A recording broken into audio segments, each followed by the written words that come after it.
Neste Prado ao Prato, dedicado à fruticultura, vamos tentar esclarecer aquele que é talvez um dos maiores mitos da agricultura.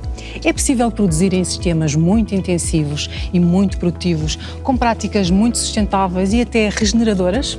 A resposta é sim. Saiba como. No Prado, os fruticultores trabalham diariamente para assegurar que a cada campanha recolhem das árvores a fruta mais saborosa para chegar ao prato dos portugueses. A tecnologia e a própria natureza são aliados do agricultor, que permitem assegurar boas produtividades e frutos de qualidade, sem comprometer o solo, os recursos hídricos e a biodiversidade. Nas diferentes operações culturais que nós fazemos ao longo do ciclo da cultura, nós tentamos que elas sejam o menos agressivas e o mais sustentáveis relativamente ao ambiente. Porque há quem diga que não, mas o pomar, no fundo, também é um ecossistema. Mas é um ecossistema que está muito sujeito a desequilíbrios, porque a sua diversidade em termos de plantas é muito reduzida. É quase só macieiras ou só pereiras e depois mais 2 ou 3 espécies que estão no enrelvamento. De maneira que nós tentamos que isto seja também um ecossistema e respeitamos aquilo que dentro do que é possível. Estamos a falar de produção intensiva, não é? E é tudo intensivo, até os próprios custos também são intensivos. Mas, no geral, nós tentamos trabalhar de forma mais racional e menos prejudicial para o ambiente.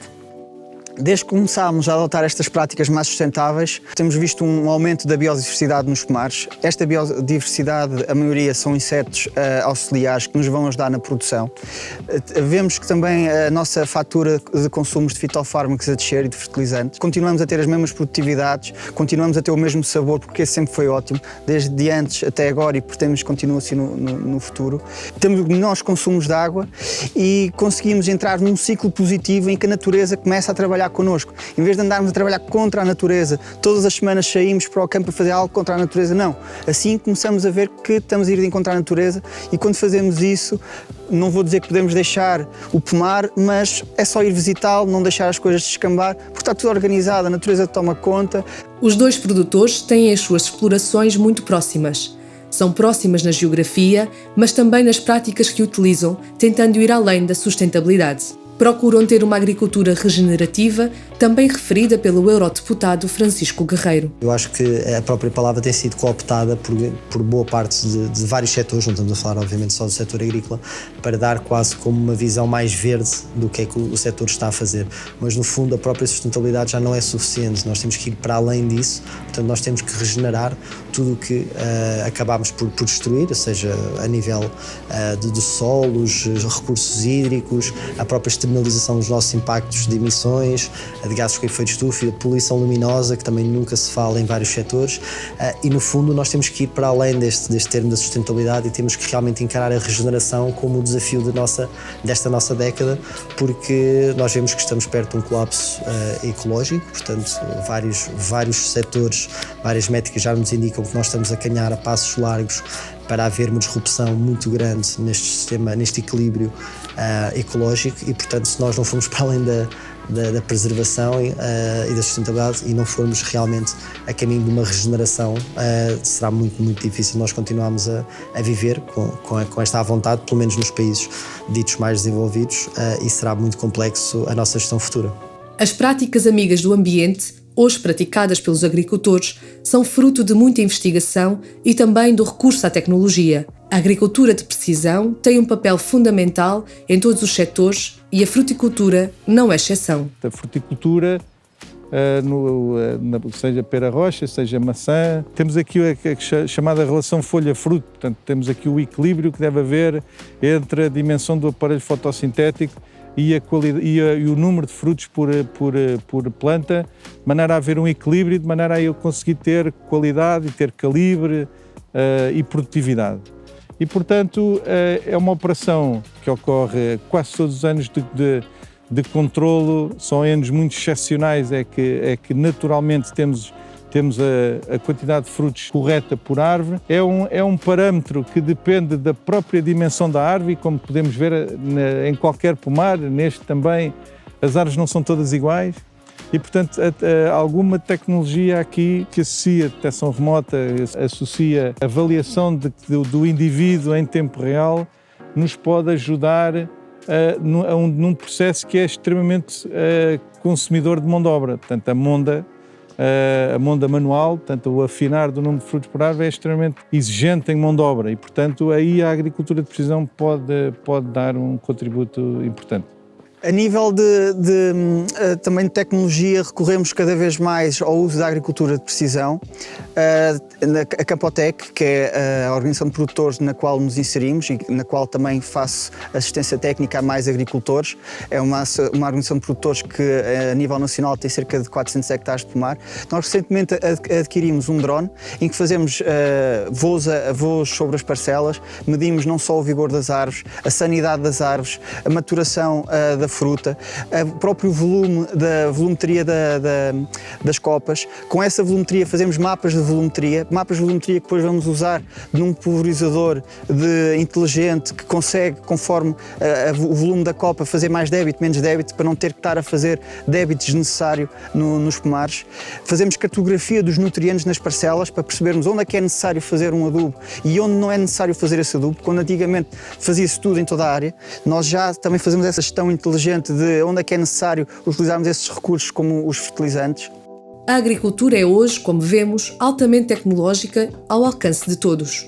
Dizer que a agricultura de precisão é só para explorações de grande dimensão é um mito. Esse, se calhar, é o mito número 1 associado à adoção da agricultura de precisão, neste caso, fruticultura de precisão, e que nós temos com toda a força de desmistificar.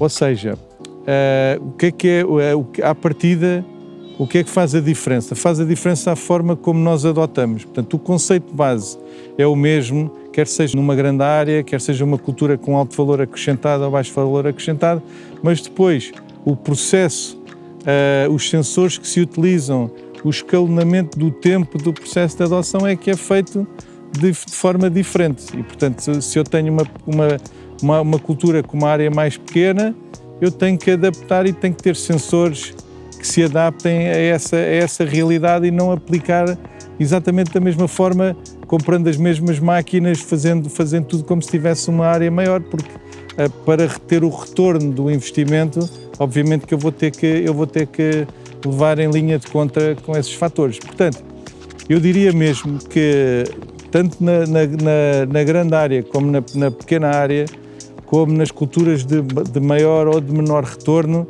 os custos de adoção inicial até podem ser bastante modestos. E claramente, da experiência que temos, os rácios benefício-custo iniciais são elevadíssimos. E é isso mesmo que nós preconizamos.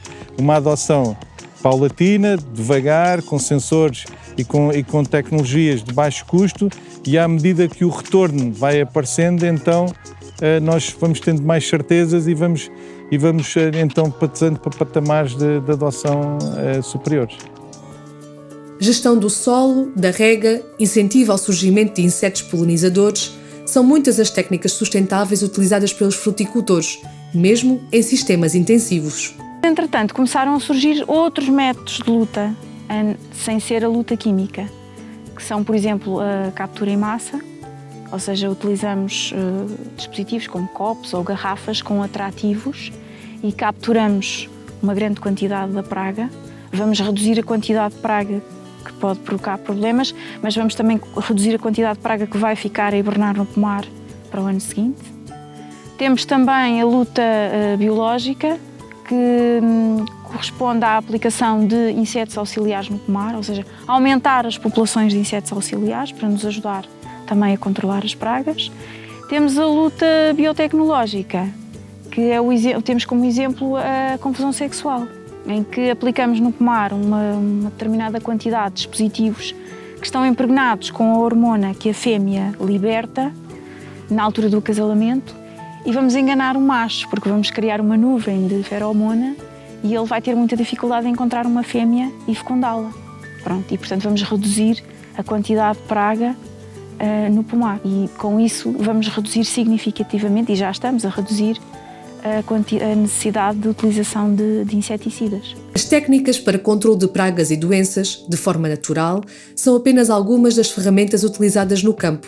Vejamos agora como se conserva o solo. Ao nível do solo, temos um enraivamento perene ao longo de todo o ano, nunca mobilizamos a entrelinha, faz parte das nossas práticas de produção integrada, que nós temos aqui na nossa exploração em toda a área de produção integrada. Nós não temos ainda nenhuma área em biológico, mas é uma das coisas em que queremos caminhar. Já praticamos muitas práticas de biológico, já aplicamos alguns produtos do biológico, já aplicamos muito mais que biológico, aplicamos já técnicas de agricultura regenerativa, para conseguirmos ter, sobretudo, um maneio mais equilibrado, mais sustentável do solo, para conferir mais fertilidade ao solo. Essa fertilidade do solo vai se manifestar em melhores plantas, em plantas mais saudáveis, menos necessidade de tratamentos fitossanitários, fruta de melhor qualidade, o tal resíduo zero que cada vez se fala mais e é almejado. Nós conseguimos isso praticando uma gestão holística de todos os problemas que existem na parcela. Muitas destas práticas já contribuem para os objetivos da Estratégia Europeia do Prado ao Prato, que deve ser uma fonte de oportunidades para os agricultores.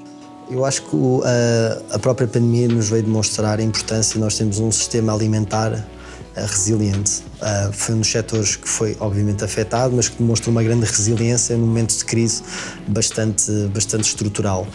E nesse sentido, todo este apoio que pode advir de fundos europeus, mas também uma componente do orçamento nacional, portanto, nós nunca podemos esquecer que temos várias componentes, orçamento europeu, nacional, vários apoios municipais que também existem para este setor, é realmente tentar fazer o máximo com as possibilidades que temos. Portanto, garantir que os ecorregimes são uma ferramenta basilar para os agricultores servirem-se dela, fazer com que haja muita formação, muito conhecimento a ser partilhado sobre estas novas técnicas que estão no mercado, garantir que também há cada vez uma percepção maior que há um setor muito grande a crescer, que é o setor vegetal, portanto frutícolas, hortícolas, e que cada vez tem mais aceitabilidade na sociedade ocidental, nomeadamente na Europa, portanto é um setor que cada vez a crescer mais e poderá ser também uma oportunidade para nós ajudarmos alguns agricultores a transitar para modelos mais sustentáveis, que têm uma pegada mais reduzida e que têm uma grande aceitação por parte do consumidor.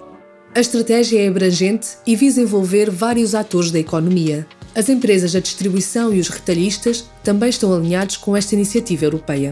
Como é evidente, nós revemos e temos estado muito atentos, até do ponto de vista europeu, com a nossa participação no Eurocommerce, nas várias comissões do Eurocommerce, temos estado muito atentos a esta estratégia europeia do Prado ao Prato. Às vezes podemos pensar que há alguns mitos e há alguns exageros, nomeadamente na promoção de certos tipos de alimentos, no combate ao desperdício da água. Há alguns produtos que, pelas suas características, estão a ser também um bocadinho postos de lado. Em tudo é preciso bom senso.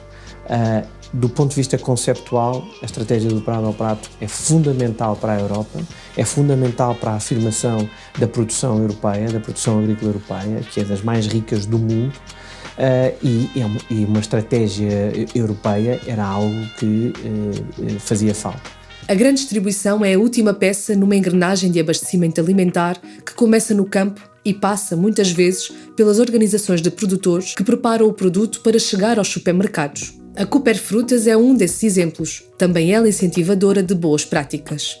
Os incentivos, temos de trabalhar no mercado, na distribuição, no mercado profissional, precisamos ter produto de qualidade para o mercado e com isso incorporamos na Cooper Frutas um departamento técnico para ajudar essas pessoas nesses pontos.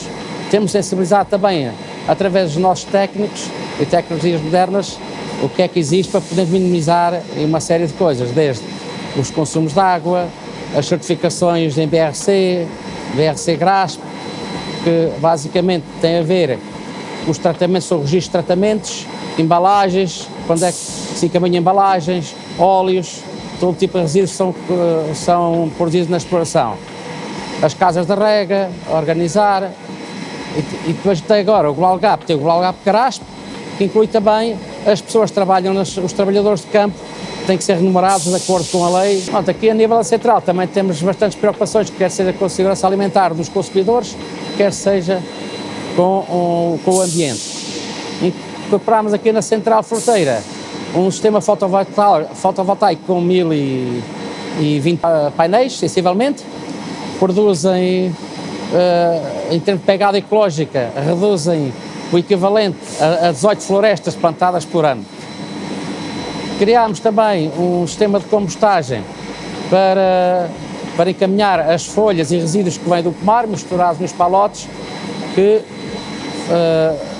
fazemos essa compostagem e sacamos em pacotinhos e vendemos para as pessoas comprarem em casa, para pôr nas flores, mas sobretudo no lado mais profissional para floristas, que é uma matéria orgânica vegetal, não é de animais, não tem cheiros e é ótimo para as plantas.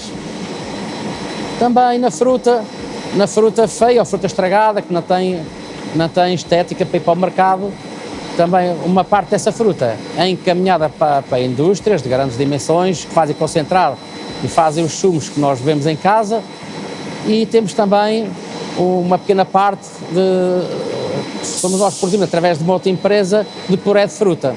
Não tem açúcar, não tem conservantes, portanto, é ótimo até para pessoas com problemas de saúde ou diabetes, podem consumir esses purés sem ter qualquer problema de alimentação. A grande distribuição assume também a responsabilidade de ser um veículo de promoção de boas práticas. A APET tem 60 associados do retalho alimentar e todos eles, à sua dimensão e à sua escala, procuram soluções diariamente que vão no sentido de termos uma alimentação sustentável, uma produção sustentável.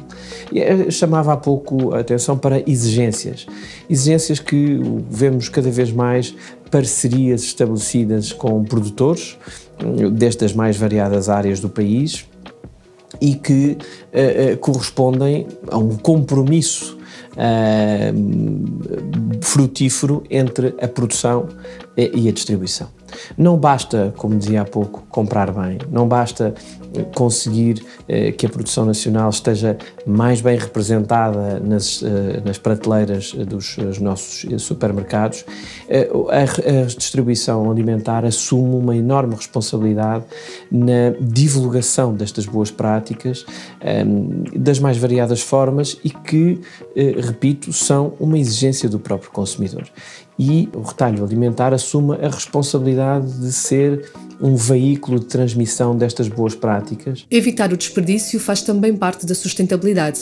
Este foi o mote para a criação, em 2013, da Fruta Feia, uma cooperativa que recolhe no campo as frutas e hortícolas que não têm calibre ou perfeição exigida no supermercado e as vende em cabazes semanais. Então, a Fruta Feia é uma cooperativa de consumo que foi fundada em 2013 pela Isabel Soares.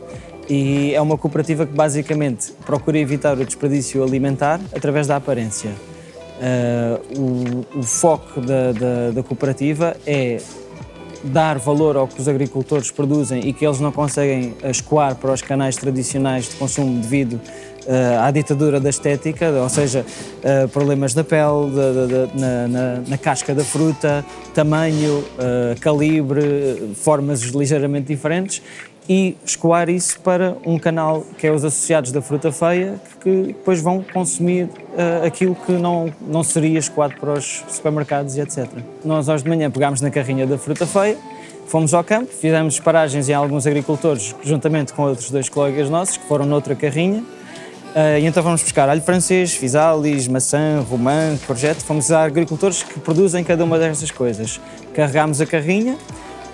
Já tínhamos falado previamente com estes agricultores que nos tinham dito que tinham alguma quantidade de produtos que não iam conseguir escoar devido à aparência, e nós comprámos-lhes esses produtos a um valor que achamos que é justo também para eles, para valorizar aquilo que eles produzem. Carregamos para a carrinha e depois trazemos para os pontos de entrega onde depois montamos as cestas. A Fruta Feia tenta que todo o ciclo, que isto seja tudo um ciclo fechado, que não haja pontas soltas, digamos assim.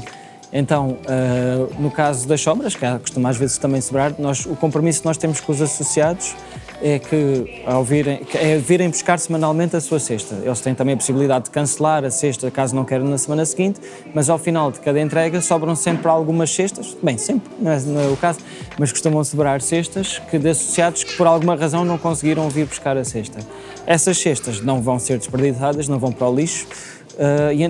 Então existe este ciclo que é fechado com associações ou instituições de caridade social, como a ReFood, ou a Nur Fátima, ou a Casa, que faz a distribuição destas cestas que nós lhes doamos ao final da entrega, depois fazem essa distribuição por famílias carenciadas. Daí não haver a ideia é que não haja mesmo desperdício nenhum. Mais ou menos perfeita, a fruta nacional caracteriza-se pela sua doçura extrema. Vamos pô-la à prova na cozinha da Teleculinária. Temos connosco o eurodeputado Francisco Guerreiro, seja bem-vindo à cozinha da Teleculinária. O eurodeputado Francisco Guerreiro é vegan e por isso perfeito para poder fazer aqui uma receita hoje com um tema dedicado à fruticultura. O que é que vamos cozinhar ou o que é que vai cozinhar? Bem, algo muito simples, portanto, primeiro um sumo de frutas, que é perfeito para esta época do ano, com frutas locais, portanto, para garantir a maior frescura do sumo, e depois, no final, uma sobremesa também muito simples, com iogurte de soja, algumas frutas também da época e depois com uma bolacha digestiva e um bocadinho de chocolate por cima para adoçar. Portanto, muito simples, creio que qualquer pessoa consegue fazer. E com fruta, muito bem, que é o que queremos. Exatamente, com fruta. Então vou-lhe já bom trabalho e prometo regressar no final para provar. Ok, obrigado, até já. Já pondo aqui alguns ingredientes para dentro, sumo de laranja, que já foi devidamente espremido, uma cenoura, agora uma maçã, vou pôr os restos. Quem fizer compostagem é sempre bom estes restos da fruta. Mais uma maçã, um bocadinho de hortelã para dar o sabor e agora um pouco de água. E vamos lá a isso. Com um bocadinho mais de força. Para quem depois deseja algo mais líquido, pode sempre coar o sumo já feito. E está feito, portanto, rápido, sem grandes demoras. Nós vamos fazer uma sobremesa que depois convém ficar um pouco no frio. Este é um pouco de iogurte de soja que pomos para a base, portanto, devidamente refrescado. Vamos decorar aqui com a fruta sazonal e local, de preferência, para ajudarmos também os nossos produtores. A parte final, depois do chocolate, é uma gulodice, que isto ia bem sem o chocolate, mas sabe bem de vez em quando cometer uns pequenos excessos. E então acrescentamos o chocolate depois derretido, também com um pouco de bebida de soja, para tornar mais cremoso, e depois com os frutos secos por cima. Mais uns frutos vermelhos, framboesas. E agora vamos então fazer o chocolate, vamos derretê-lo com um pouco de leite de soja para tornar tudo mais cremoso. Já acabou, já temos aqui o nosso chocolate, portanto já está derretido. Eu coloquei ligeiramente um bocadinho de bebida de soja para garantir que ele fica assim mais líquido. O ideal para não quebrar muito, para não cozinhar os alimentos, isto ficar um bocadinho, algum tempo, cerca de 10 a 15 minutos a esfriar, para depois sim colocarmos. Aproveitamos e terminamos com uma bolacha, pode ser desfeita literalmente com a mão, e termina-se com alguns frutos secos que depois misturados com o iogurte e com as frutas fica uma pequena delícia. Basicamente é servir e degustar. Francisco, percebi que já está aí empenhado em provar a sua obra de arte. Estão bons os morangos? Estão ótimos. Muito bem, muito bem. E ele está contra o desperdício, portanto. Claro que sim, até claro que sim. Aproveitar. Então, vamos provar o sumo? Vamos. Vamos lá. Então, portanto, recorde-me cenoura, maçã, laranja. Está com uma consistência ótima. E um bocadinho de hortelã. Um bocadinho de hortelã. Muito bem. É o que eu digo, quem não gostar tanto de polpa pode filtrar. E ficar um sumo bastante mais à nossa e aos produtores nacionais, aos bons produtores nacionais. Neste Do Prado ao Prato, dedicado à fruticultura, fomos conhecer alguns projetos de agricultores fortemente comprometidos com a sustentabilidade, apesar de representarem uma agricultura profissional, moderna, competitiva. Percebemos também a importância da tecnologia nesta equação e a importância igual de investir em projetos que promovam o combate ao desperdício alimentar. Terminámos na cozinha a descobrir os dotes de cozinheiro de um eurodeputado. Até ao próximo Do Prado ao Prato.